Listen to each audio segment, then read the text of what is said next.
हरिओम रत्नाकर जी। प्रणाम कुलकर्णी सरकार, विराजिए।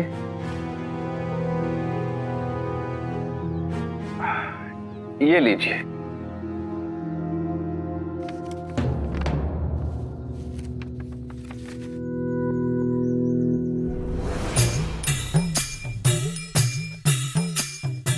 हे भगवान, ये तो अंग्रेजी में है। अब मैं रत्नाकर से कह भी नहीं सकता कि मुझे अंग्रेजी नहीं आती है। क्या करूं? Hariom.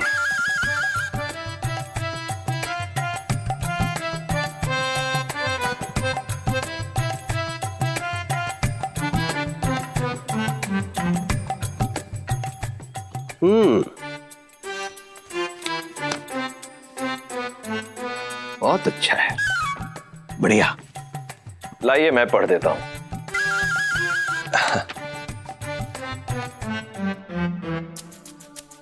Respected Mr. Kulkarni, the Governor of Bombay Presidency has decided to bring another village under your jurisdiction. You have to visit the nearest headquarters to sign the final documents. वाह वाह वाह, क्या कहने। सरकार, आप वाह वाह कर रहे हैं, लेकिन हमें तो कुछ समझ में नहीं आया। मतलब क्या है इसका?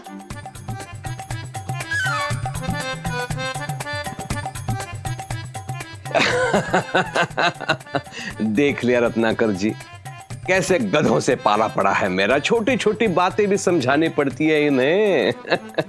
तंग आ चुका हूं इन लोगों से मैं। अब आप ही समझा दीजिए इन्हें। जैसी प्रजा वैसा राजा। तुम्हारी समझ में कितना आया है ये मुझे समझ में आ गया है। जी बिल्कुल, बड़ा बोझ है आप पर कुलकर्णी सरकार। खैर मैं बता देता हूं। इसमें ये लिखा है मूर्खों कि गवर्नर साहब ने कुलकर्णी सरकार को एक और गांव का नियंत्रण सौंप दिया है, और इसी काम के तहत इन्हें गवर्नर साहब से जाकर मिलना पड़ेगा।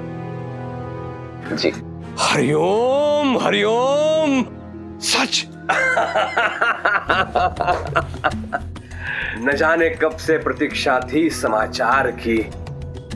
हरिओम, तीसरा गांव भी मिल गया। अब जाके मन को शांति मिलेगी। तीसरा गांव भी मिल गया। बैठी बैठी बैठी। बहुत बहुत मुबारक हो आपको। देखिए गधों,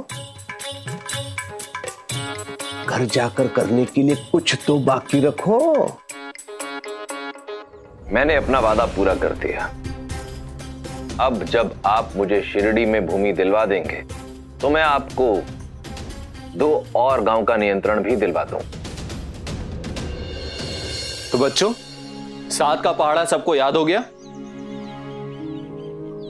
ठीक है, अब 8 का पहाड़ा याद करते हैं। अध्यापक जी, आज के लिए बस हो गया। अगर आप 8 का पहाड़ा पढ़ाएंगे तो हम 7 का पहाड़ा भी भूल जाएंगे। हाँ अध्यापक जी, आज बहुत गर्मी है, इसलिए पढ़ाई पे ध्यान नहीं लग रहा है। हमें कोई कहानी सुनाए ना।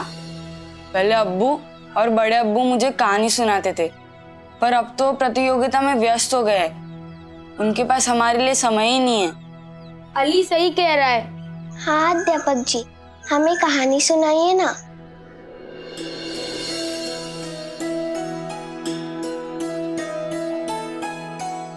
ठीक है, बताओ कौन सी कहानी सुनोगे? भरत मिलाप की कहानी।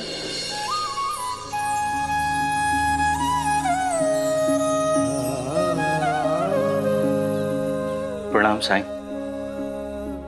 राम जी भला करे। ये कौन सी कहानी है साईं? अगर साईं ने कहा है तो जरूर होगी। अध्यापक जी, हमें भरत मिलाप की कहानी सुननी है। साईं, सुझाव आपने दिया है तो कहानी भी आप ही सुना दीजिए। आप सुनाएंगे तो इन बच्चों के साथ साथ मैं भी कुछ नया सीख जाऊंगा।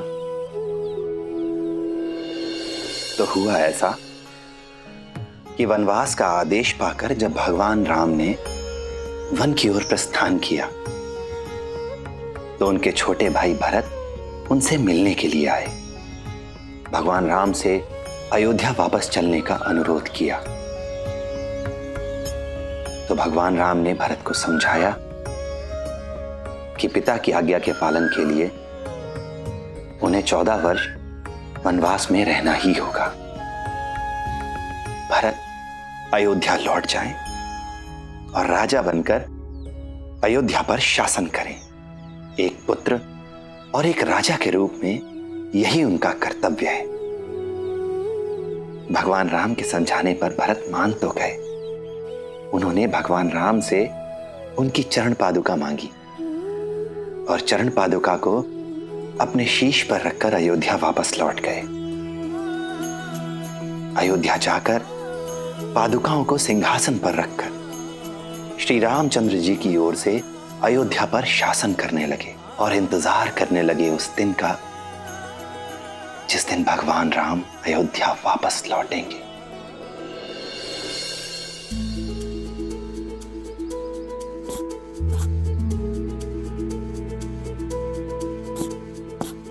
सुनिए भाई साहब,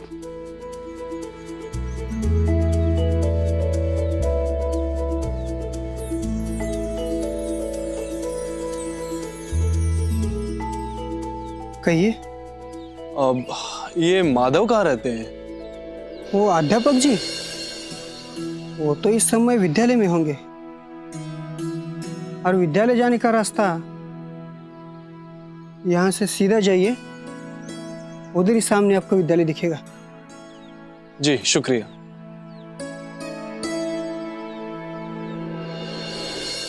चौदह वर्ष के बाद दोनों भाई मिलने वाले थे। जिस घड़ी की प्रतीक्षा भरत को वर्षों से थी वो आने वाली थी। दोनों भाइयों ने एक दूसरे को देखा और गले लग गए।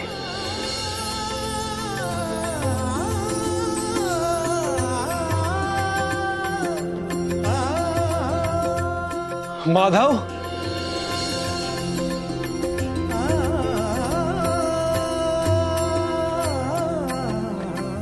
आप कौन?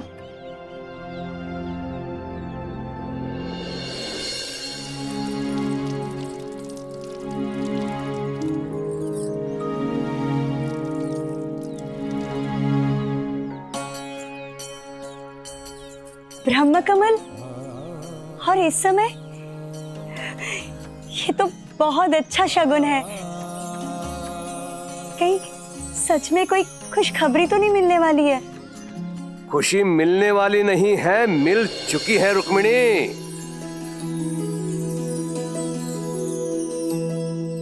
तुम्हारा पति अब 3 गांव का राजा बन चुका है रुक्मिणी।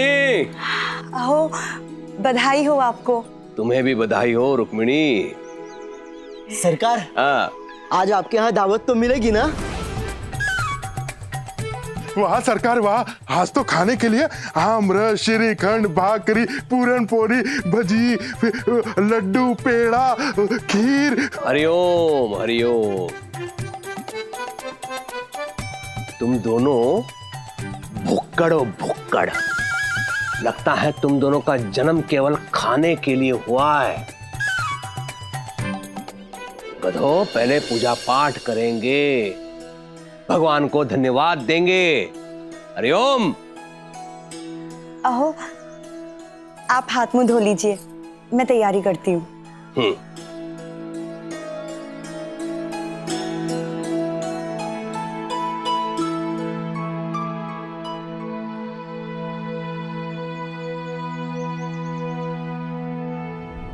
हरिभाव जी,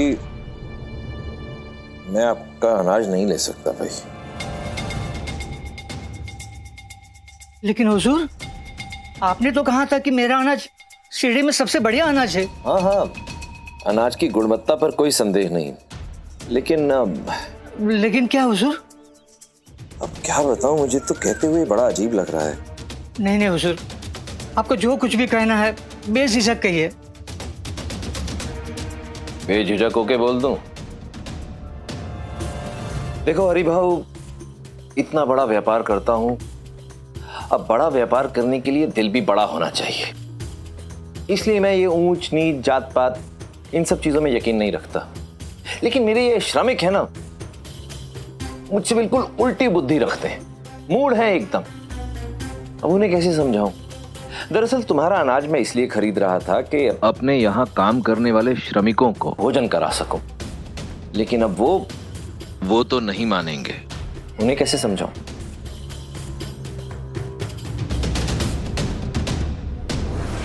मैं कुछ समझा नहीं हुजूर। अब भी नहीं समझे? अच्छा ये बताओ कि तुम्हारे खेतों में जो श्रमिक काम करते हैं वो केवल हिंदू धर्म के हैं या दूसरे धर्मों से भी हैं, जैसे कि मुसलमान वगैरह वगैरह? हाँ हुजूर, सभी धर्म के लोग काम करते हैं। अगर मेरे श्रमिकों को पता चल गया कि जो भोजन वो करने वाले हैं उसमें जो अनाज इस्तेमाल हुआ है उसके उत्पादन में अगर मुसलमानों का योगदान है, उन्होंने हाथ भी लगाया है उसे, तो वो तो नहीं करेंगे वो भोजन। मुझे नहीं पहचाना?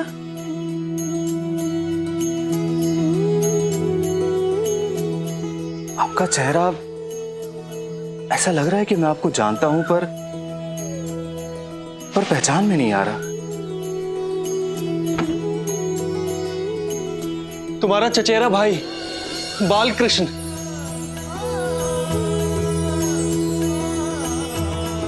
क्या? बालकृष्ण? तुम बालकृष्ण हो? मेरे भाई इतने सालों बाद।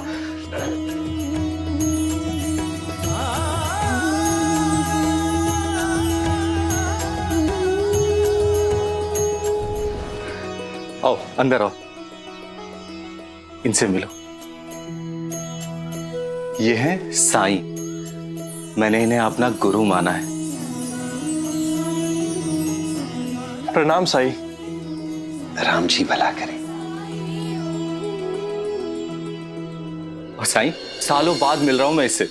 बचपन में हम लोग साथ में पढ़ा करते थे, बहुत ही पक्के दोस्त थे हम लोग। सब कुछ साथ में किया करते थे, पढ़ाई भी और शैतानी भी। अध्यापक जी, आप शैतानी भी करते थे? हाँ बच्चों, ऐसा कोई काम नहीं जो हम दोनों ने मिलकर ना किया हो। इमली चुराना, आम खाना, और जब आई अचार के लिए कैरियां सुखाते थे तो तुम्हें याद है ना हम कैसे उस पर नमक लगाकर खा जाते थे। चोरी छुपे नदी में नहाने जाते थे और घर वाले सोचते थे कि हम विद्यालय गए हैं पढ़ाई के लिए। क्यों? बस बस बस बालकृष्ण, ये मेरे विद्यार्थी हैं, इनके सामने तो मेरी इज्जत का ख्याल रख। और बच्चों, तुम लोग इनसे कोई भी शिक्षा मत लेना तुम लोग। पर हाँ, तुम्हें पता है हम दोनों ही अध्यापक बनना चाहते थे, और माधव पढ़ाई में तेज था तो ये अध्यापक बन गए और इसका सपना पूरा हुआ। और तुम क्या कर रहे हो आजकल? वैसे देखने में तो बिल्कुल अंग्रेजों की तरह विलायती बाबू लग रहे हो तुम। तुम्हें तो पता ही है मैं बचपन से कितना बोलता हूं, तो बस इंग्लैंड गया और बैरिस्टर बन गया। क्या तुम बैरिस्टर बन गए? सही, बधाई हो मेरे भाई, बधाई हो। इंग्लैंड से आते ही मैं तुम्हें ही ढूंढ रहा था, फिर गांव में गया तो पता चला कि तुम शिरडी आ गए हो, तो बस तुम्हें ढूंढता हुआ यहां चला आया और आखिर तुम मुझे मिल ही गए। इतने वर्षों बाद भी तुमने मुझे याद रखा। तुम मुझे भूल गए क्या? नहीं ना? बिल्कुल ऐसे ही भरत मिलाप हुआ था। परिस्थितियों ने दो भाइयों को 14 वर्षों के लिए अलग तो कर दिया, लेकिन दोनों भाइयों ने एक दूसरे के लिए अपने दिलों में प्रेम बनाए रखा, और इसीलिए वो 14 वर्ष बाद दोबारा मिले। मिलना बिछड़ना ये तो प्रकृति का नियम है, पर हमारे प्रेम में इतनी शक्ति, इतनी मजबूती होनी चाहिए कि या तो अपने प्रियजनों को अंततः अपने पास बुला ले, और या फिर उनके पास खुद चले जाएं।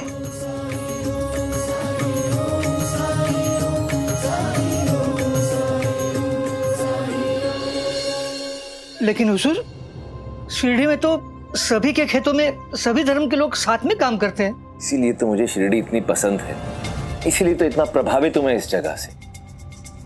यहां लोगों में कितनी एकता है।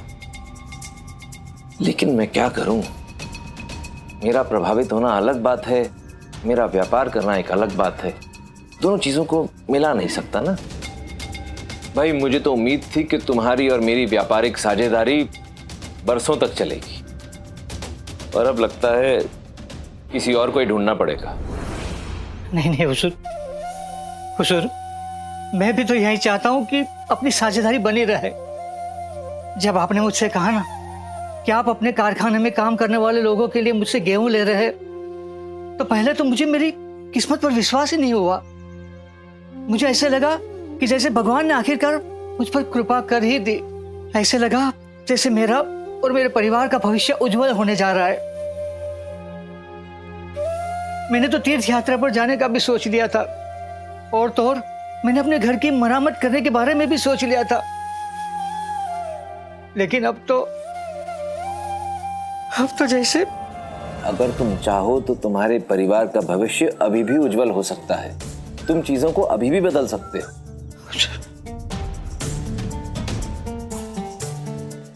अगर तुम मुझे ये आश्वासन दो कि तुम अपने खेतों में केवल हिंदू श्रमिकों से ही काम करवाओगे, किसी और धर्म के श्रमिकों से नहीं। तुम समझ रहे हो मैं क्या कह रहा हूं? और एक चीज और, तुम्हें अपने खेतों की शुद्धि भी करवानी होगी।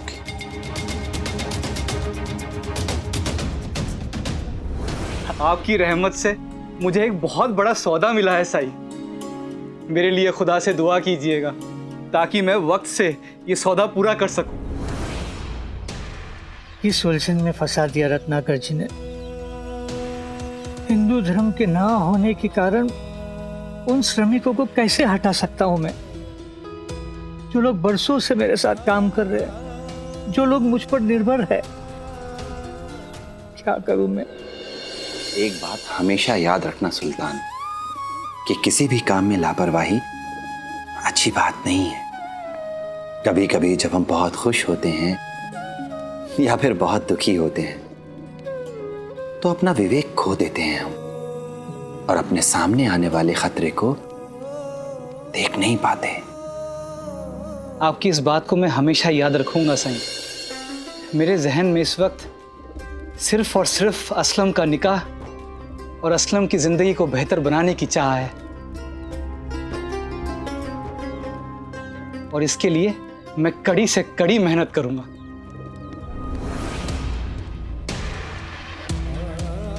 सुल्तान के सामने तो इस समय इतनी बड़ी जिम्मेदारी है, और वो उसे पूरा करने के लिए अपनी मेहनत पर भरोसा कर रहा है। तो मैं क्यों लघु मार्ग से अमीर बनने की सोच रहा हूं? हाँ, ये बात और थी कि रत्नाकर अगर मुझसे अनाज लेता तो बिना भाग दौड़ के ढेरों पैसे मिल जाते मुझे। लेकिन उससे कितने लोगों को दुख पहुंचता, कितने लोगों का रोजगार छीन जाता। सही कहा है किसी ने, बूंद बूंद से घड़ा भरता है। इसलिए मैं भी मेहनत करके पैसे जोड़ूंगा, और यही सबके हित में होगा।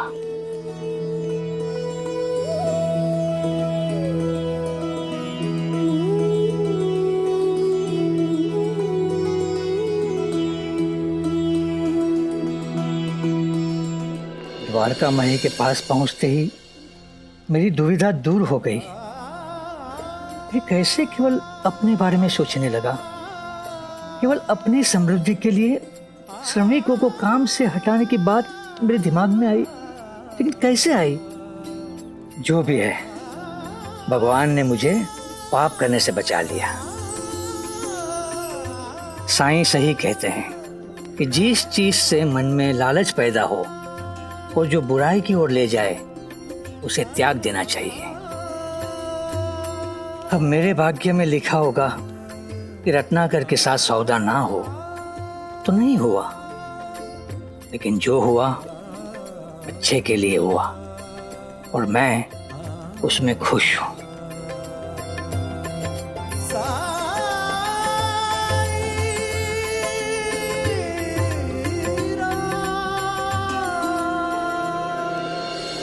अरे हरिभाऊ, बिना मिले ही जा रहे हैं, अजीब बात है। हाँ, हो सकता है प्रतियोगिता को लेकर उसके दिमाग में कोई उधेड़ बुन मची हो।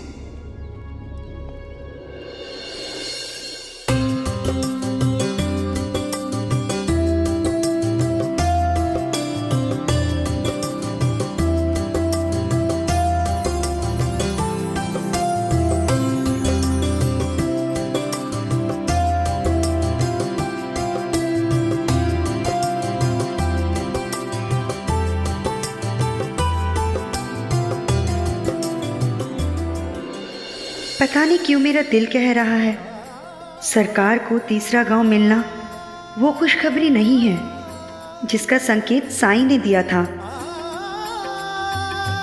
फिर और क्या हो सकता है?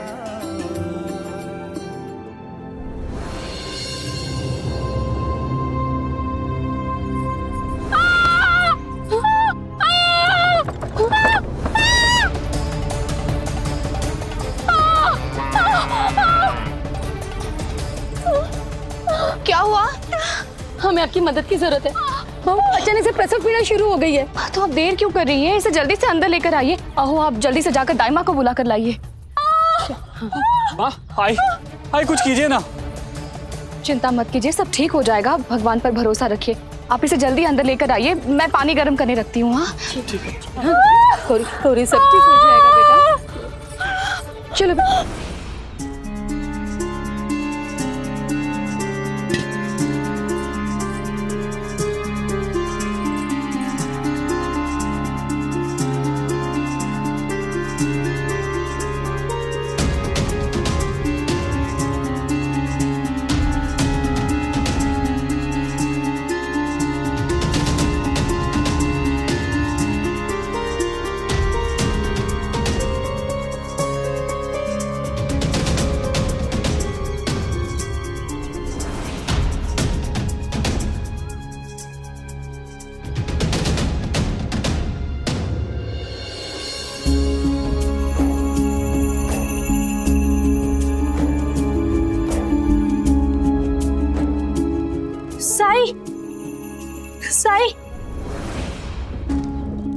साई, हम घर जा रहे थे, पास वाले कुएं में एक चिड़िया का बच्चा गिर गया। हमें उसे बचाना है। हमें आपकी मदद चाहिए साई।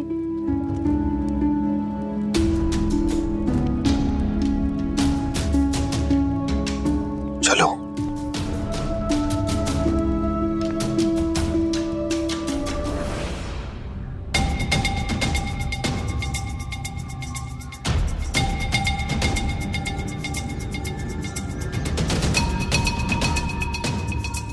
कमरे से गौरी की आवाज बंद हो गई, पर पता नहीं दाई इतनी देर से क्या कर रही है।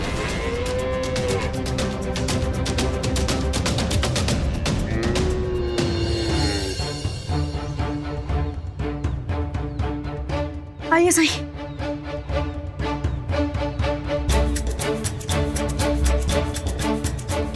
ये देखिए साई। साई, इसे बचा लीजिए।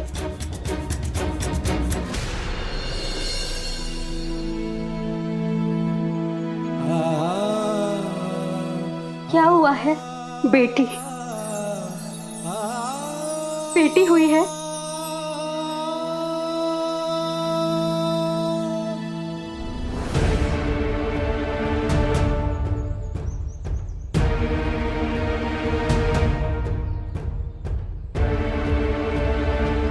मगर ये चुप है, रो नहीं रही है भाईजान।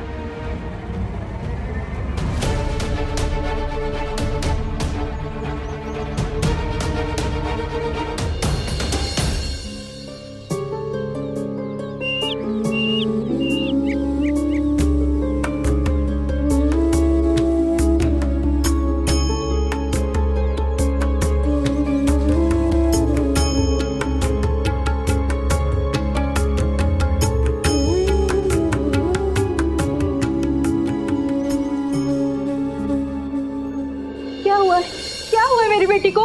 हाँ, इसका बदन इतना ठंडा क्यों है? क्या हुआ है मेरी बेटी को? हाँ, बोलिए ना। उठो मेरे बच्चे, आंखें खोलो, आंखें खोलो। क्या हुआ है मेरी बेटी को? वो बताइए।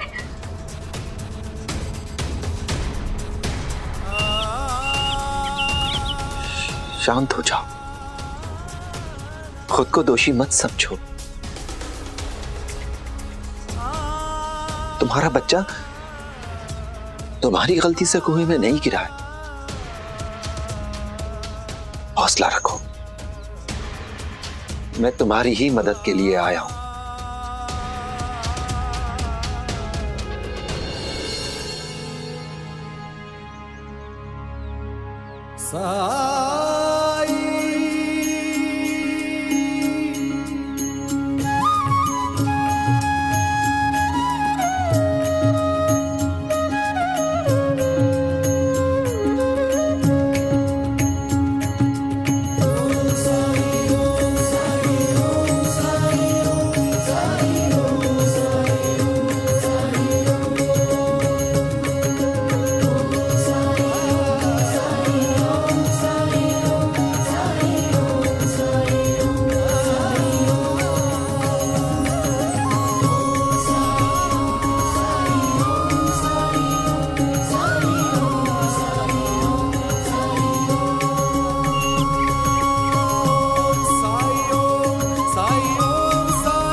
साई, ये जीवित है ना?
आंखें खोलो चिड़िया रानी, तुमने जीने के लिए जन्म लिया है। अभी बहुत उड़ानें भरनी है तुम्हें। उठो।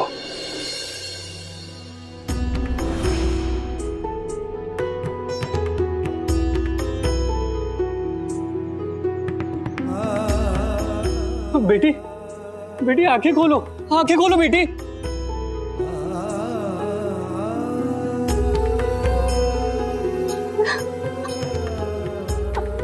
बेटी उठो। हाँ उठो, तुम्हें जीना होगा। उठो, तुम्हें जीना ही होगा। हाँ उठो। हाँ उठ जा। हाँ उठो उठो।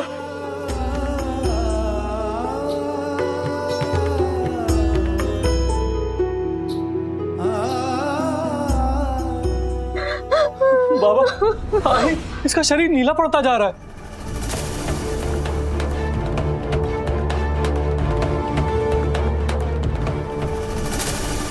साई, क्या हो गया इसे?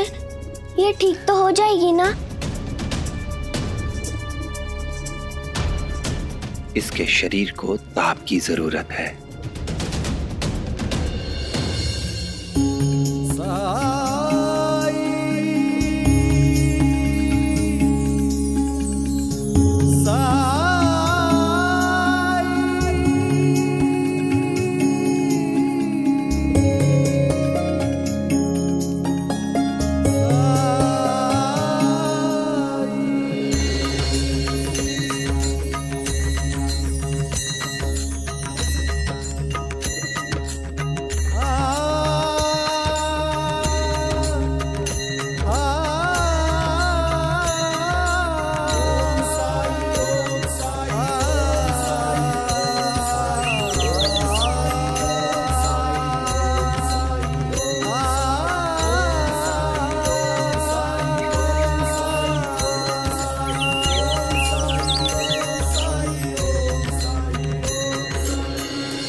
इसके बदन में गर्मी लौट रही आई।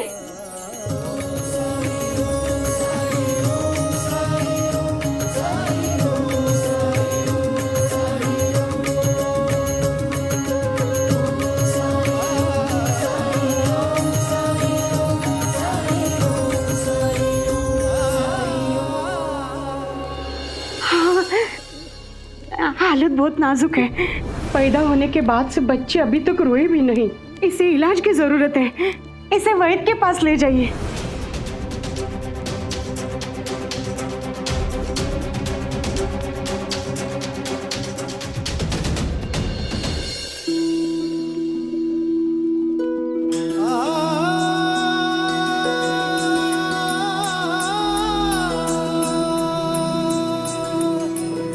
देखो कितना प्यार कर रही है अपने बच्चे को। हाँ हाँ।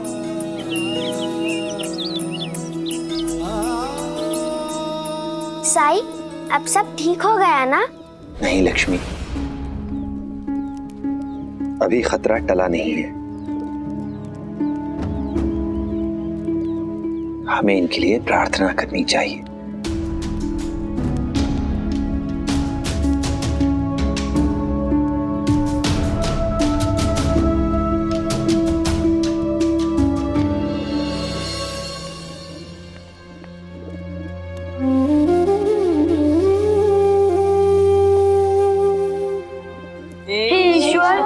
इस बच्चे के प्राणों की रक्षा कीजिए।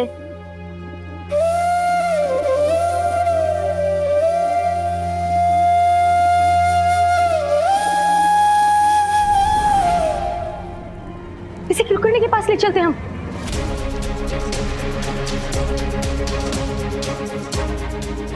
कुलकर्णी,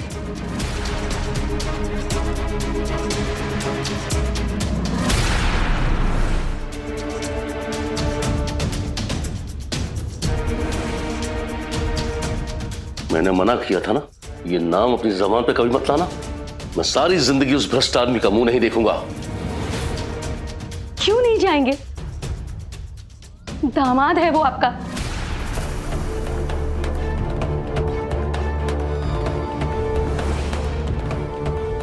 आपकी बेटी रुक्मिणी का पति है वो।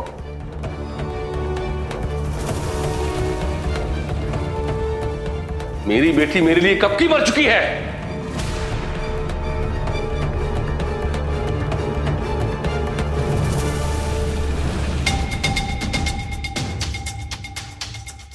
ये परिवार रुक्मिणी वहिनी का है।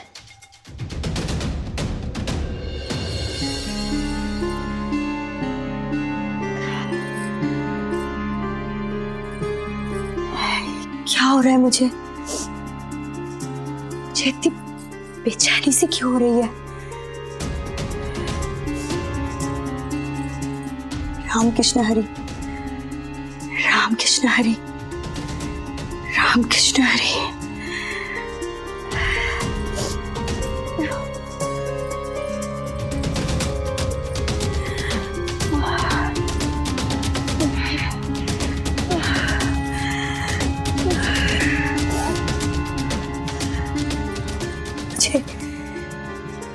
मुझे ऐसा क्यों लग रहा है कि मेरी तबीयत खराब होने वाली है।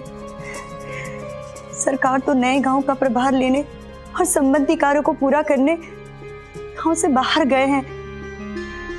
पता नहीं कब तक लौटेंगे, लेकिन तब तक मैं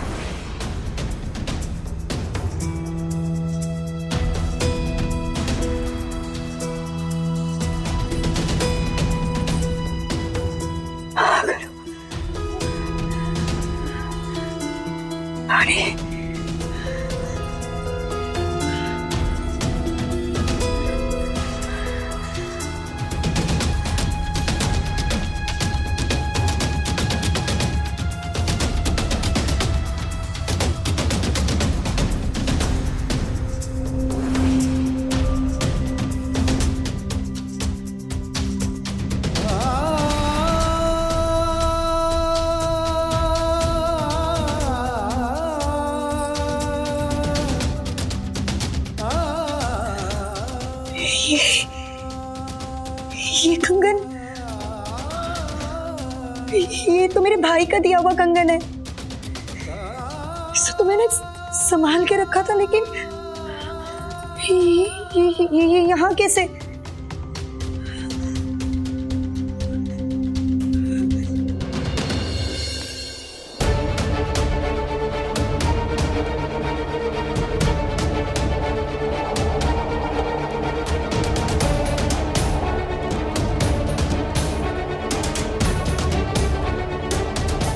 बहुत देर कर दी आने में।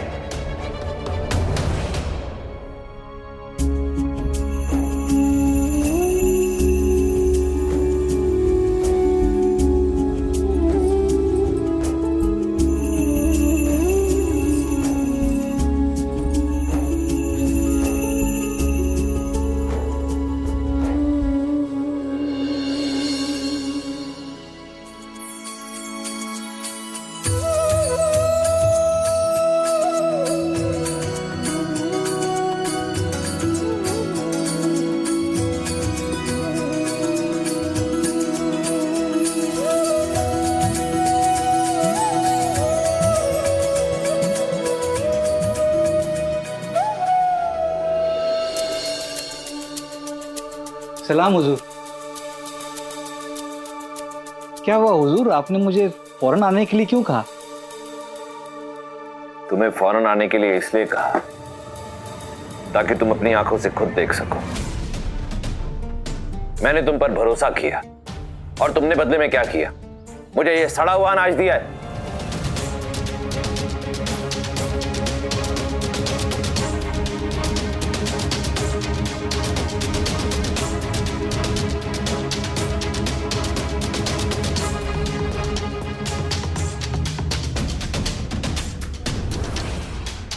ये नहीं, ऐसे कैसे हो सकता है हुजूर?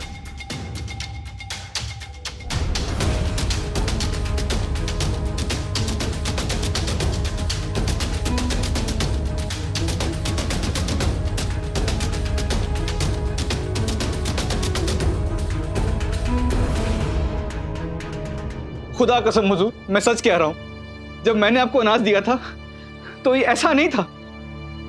मैंने खुद अपने आंखों के सामने बोरियों में अनाज डलवाया था। ये अब ऐसे कैसे? ये बताओ कि मैं तुमसे अनाज खरीद रहा हूं, इस सौदे के बारे में तुमने किसी से बात की थी? बिल्कुल नहीं हुजूर, बिल्कुल नहीं। तुम्हारा कोई दुश्मन है? हुजूर ये शिरडी है, यहाँ कौन मेरा बुरा चाहेगा? कोई ऐसा हो सकता है जिसे तुमसे ईर्ष्या हो, जो ना चाहता हो कि तुम उससे ज्यादा तरक्की कर जाओ? नहीं हुजूर, ऐसा कोई नहीं है यहाँ। सुल्तान,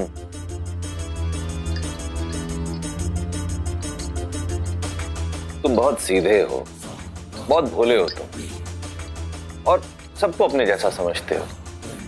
सब ऐसे नहीं होते हैं सुल्तान। सब लोग तुम्हारी और मेरी तरह मेहनती और ईमानदार नहीं होते। कुछ लोग टेढ़े भी होते हैं। वरना तुम ही बताओ, अनाज जब तुम्हारे यहां से निकला तो ठीक था, मेरे यहां आने पर सड़ कैसे गया? जरूर किसी ने इस अनाज के साथ कुछ किया है। कोई तो ऐसा है जो नहीं चाहता कि मैं तुमसे अनाज खरीदूं। तुम बस अपने आंख, नाक, कान खुले रखो, तुम्हें कोई सूत्र, कोई संकेत जरूर मिलेगा। ठीक है? अच्छा सुल्तान, मैंने जो तुम्हारे साथ सौदा किया था वो मुझे तोड़ना पड़ेगा, क्योंकि ये सड़ा हुआ अनाज अगर मैं अपनी मिल के कर्मचारियों को खिलाऊंगा तो उनकी सेहत के साथ खिलवाड़ करने जैसा होगा। खुदा खुदा के लिए ये सौदा ना तोड़े। मैं कसम खाता हूं कि मैं हर वक्त चौकन्ना रहूंगा। हुजूर, हुजूर। रुको, सुना नहीं साहब ने क्या कहा? नहीं चाहिए तो नहीं चाहिए। अगर तुम्हारा नुकसान हुआ है सुल्तान, तो पहले पता लगाओ उस आदमी का जिसने तुम्हारे अनाज को सड़ाया। क्यों यहां आकर मेरे साहब का समय बर्बाद कर रहे हो? चलो जाओ।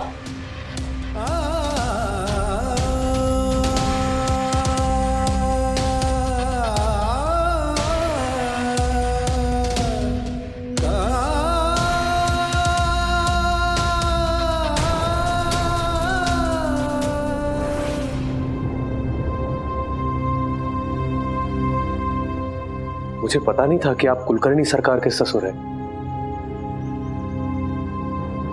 मैं अभी उन्हें आपके आने की खबर दे आता हूं। नहीं,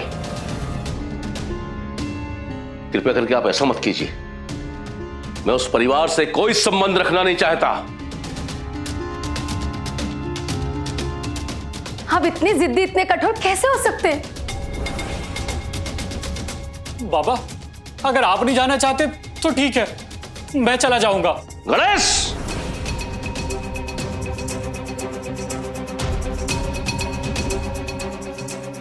बाबा, शायद आप भूल रहे हैं कि वो मेरी औलाद है, मेरी बेटी है, और मैं उसे कुछ नहीं होने दूंगा। बाबा, भगवान के लिए स्थिति को समझने की कोशिश कीजिए बाबा। अगर ये कोई अन्य अवसर होता तो मैं मान जाता।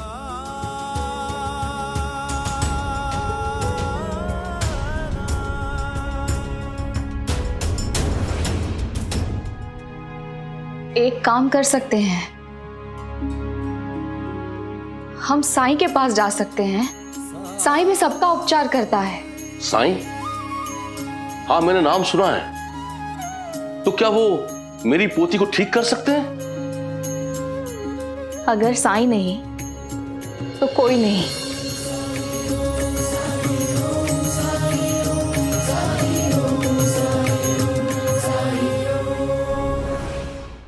ऐसे और भी मजेदार वीडियो के लिए हमारे चैनल को लाइक, शेयर और सब्सक्राइब करें।